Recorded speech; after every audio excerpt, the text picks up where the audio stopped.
Good morning, good morning, good morning. Yes, it's new bike day. I picked this up on Tuesday, or it was dropped off to me last Tuesday. I've had a couple of runs on it. This is the first opportunity to get a good ride. So we'll have a little talk about the bike, but the video isn't about the bike. The video is actually about what the bike can do for the channel. So stick with me and we'll catch up in a moment, and we'll have a little exploration of the bike and a little look at the future.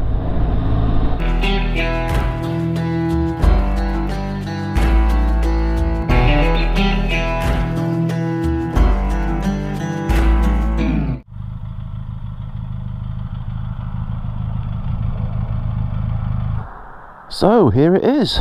It's the Benelli TRK502. Bit different, bit out there. It's obviously a direct copy to the Ducati Multistrada.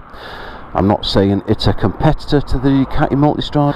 I mean, I did look at the Multistradas on eBay, and for a 2020 version, which is what this is, you're looking around 13 to 14,000, whereas this actually was 4,500 on a 20 plate with only 6,000 miles on the clock. So like I say, I'm not comparing it to the Multistrada. This is like buying a Multistrada but ordering it off Wish. In fact, it did even have a sticker on the engine that said made in China, which accidentally fell off in the garage. In fact, probably a better way of explaining it is, if you've got a Multistrada, that would be like going to Venice for the weekend with your loved one. You're buying a stone-baked, home-cooked pizza while sat next to the canal drinking a bottle of beautiful red Italian wine. Whereas this is, you've ordered a pepperoni passion from Netflix, they've just delivered it to the door on the back of a moped, and you're going to sit down and watch Netflix. Totally different experience, but you're both after the same thing at the end of the night.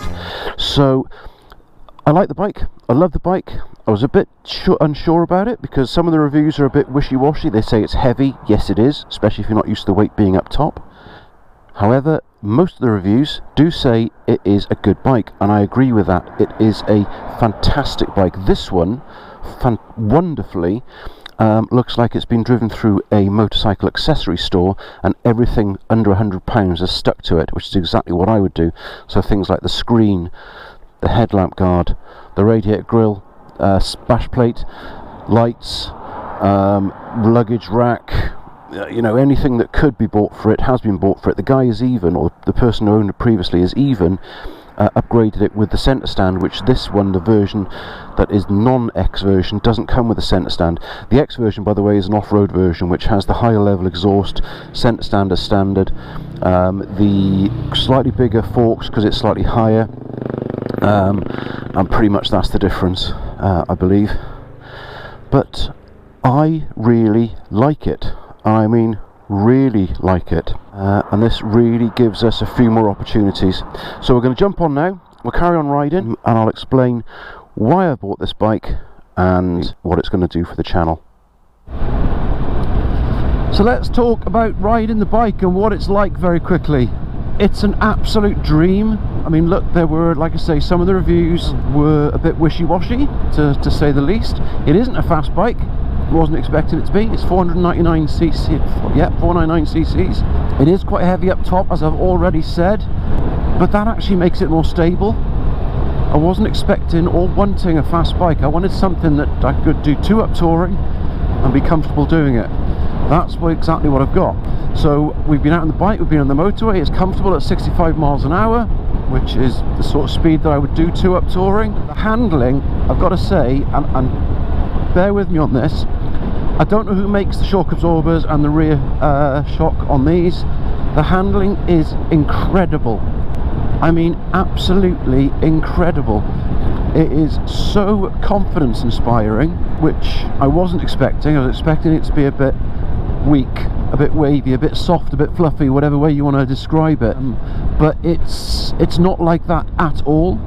It's confidence inspiring, as I've already said. It's planted.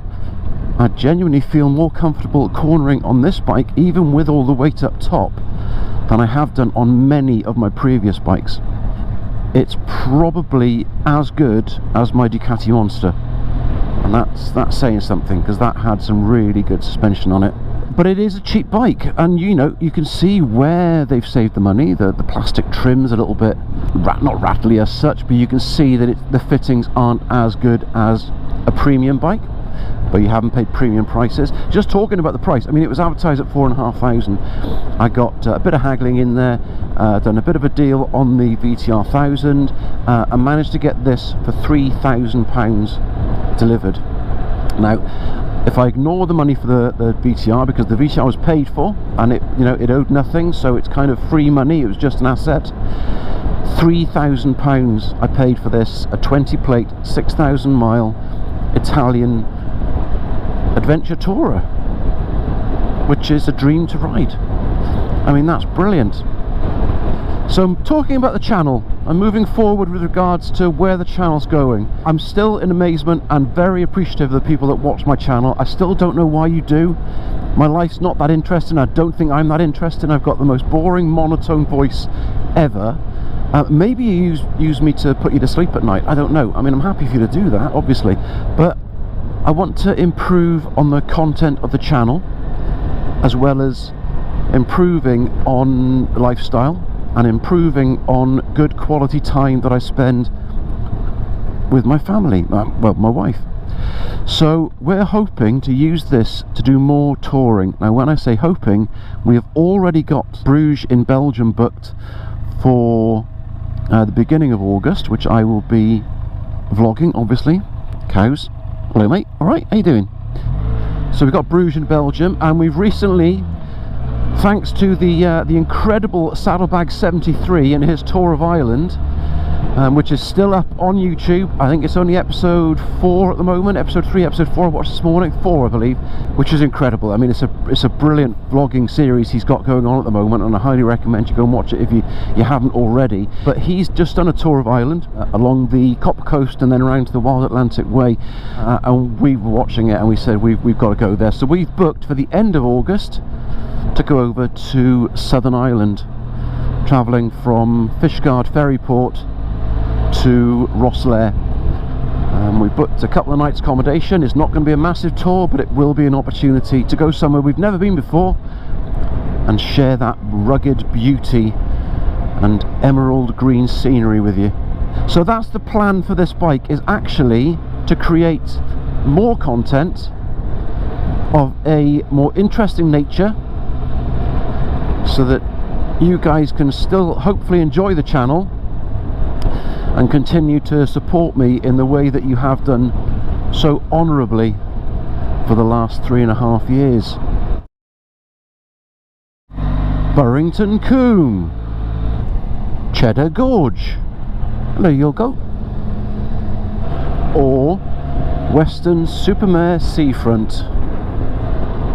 So I'll call it there. I just wanted to introduce you to the new bike. I haven't given it a name yet. I'm thinking I might call it MJ, which is the start of the registration number. But it's not really Italian though, is it? I don't know. Mind you, this isn't really Italian. It's designed by some bloke who took some spy shots outside the Ducati factory using Chinese parts and put together in India. So it's a United Nations, so I can call it anything I like.